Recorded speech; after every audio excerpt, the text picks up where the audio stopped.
अहिले बर्मामा 3 लाख भन्दा बढी नेपाली छन्। नेपाली संस्कृति अझै पनि सुरक्षित छ बर्मामा। हामीले जे गर्छौं बर्मामा पनि नेपालीहरूले त्यही गर्छन्। अझै जीवित छ नेपालीपन बर्मामा।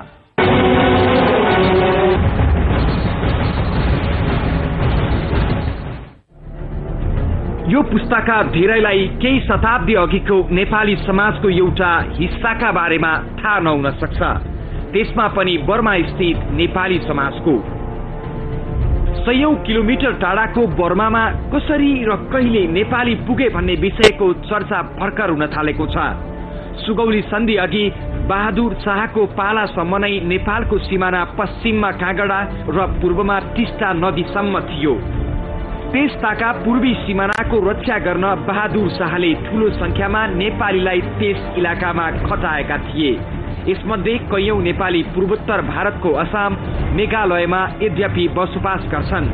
अनि त्यतिकै संख्यामा बर्मामा पनि 18औं शताब्दीदेखि नै नेपालीहरू असम र मेघालयसँग भौगोलिक सीमा जोडिएको बर्मामा बसोबास गर्न थाले।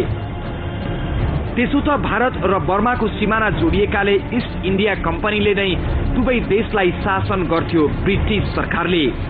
सुरुमा बर्मामा नेपालीहरूलाई उनीहरूको बहादुरीपनका कारण ब्रिटिश सरकारले पनि ठूलो संख्यामा लग्यो।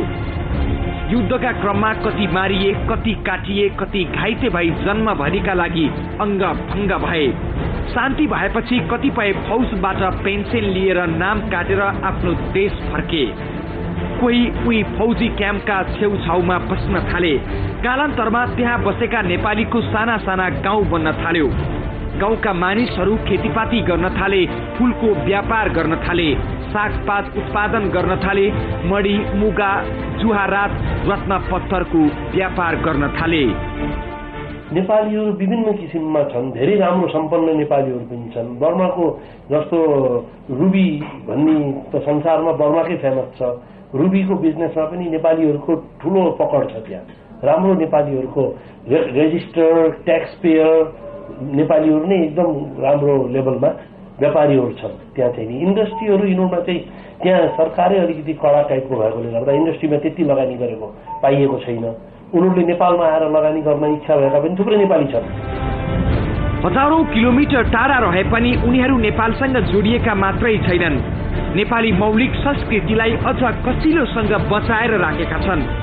घर अगाडि तुलसीको मोठ रोप्ने, घरभित्र विभिन्न देवी देवताको मूर्ति राख्ने, दैनिक पूजा आचा गर्ने उनीहरूको दैनिकी नै हो।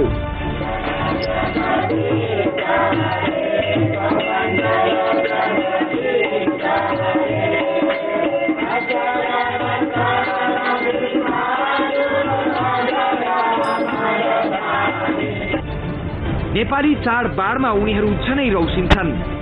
तिहारमा सप्तरङ्गी टीका लगाउने, दौरा सुरुवाल र गुनियो चोलो लगाएर देउसी भैलो खेल्ने, सेलरोटी पकाउने, तीज शिवरात्रि मनाउने उत्साह नेपालमा भन्दा ज्यादा छ। 3 लाख नेपाली जति छन्। त्यसमध्ये मलाई लाग्छ 50% जस्तो नेपालमा आजसम्म नटेका नेपाली पनि छन्। र बर्मामा अहिले पनि नेपाली संस्कृति, नेपाली हाम्रो धर्म, कल्चर यसलाई चाहिँ बचाएर राखेका छन् त्यहाँ। अब यसको लागि तपाईँहरू भनौँ न कुनै टाइम जानुभयो भने त्यहाँ तपाईँको देख्न पाउने चिजहरू के छन्। हाम्रो देउसी भैलोमा नेपालीहरूले त्यो देउसी भैलो खेल्दाखेरि, हाम्रो नेपालीको घरमा खेल्दाखेरि दौरा सुरुवाल, मादल, अर्को इन्स्ट्रुमेन्ट बोकेर हिँड्न दिँदैनन्, दौरा सुरुवाल नलाइ आउन दिँदैनन्।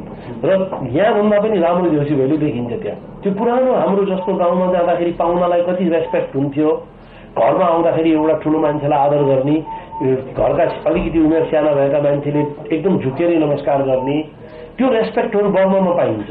एम्बेसीमा जाने हाम्रा दाजु चिनिया साथीभाइले भन्छन्, युएनमा जाने नेपालीहरूले भन्छन्, हो बर्माको कस्तो राम्रो रहेछ यो चिजहरू भन्छन्। त्यसबाट कम्पेयर गर्न सकिँदो रहेछ। हरेक घरमा मैरो छ, तुलसीको मैरो छ, गोबरले लिपेको मैरो पाइन्छ।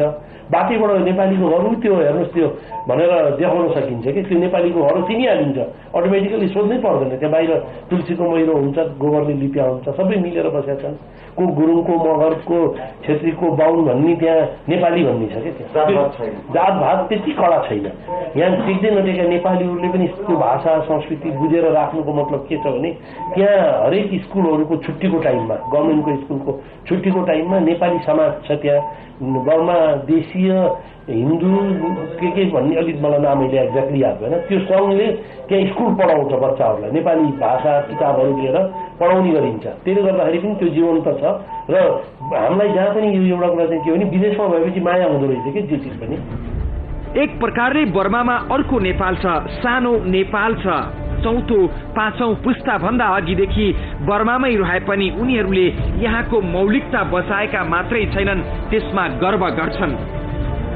साँझ बिहान भगवत भजन गर्दा पर्वमा विशेष प्रार्थना पूजा गर्दा मन्दिरमा भगवानको आराधना गर्दा उनीहरू आफै मन्त्रोच्चारण गर्छन् आफ्ना श्रद्धाका भगवानलाई आफै स्तुतिगान गाउँछन् पनि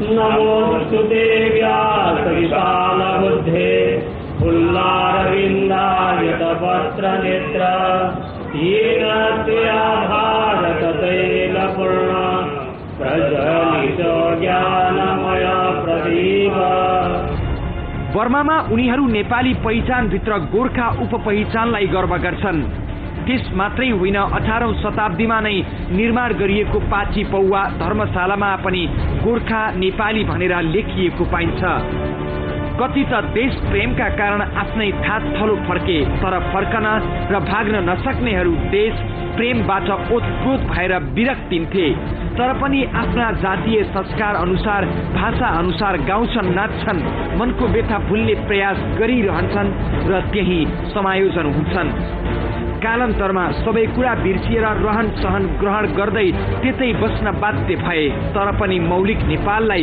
उनीहरूले बचाइराखेका छन् यो नेपाल धरती कहिल्यै नछेके पनि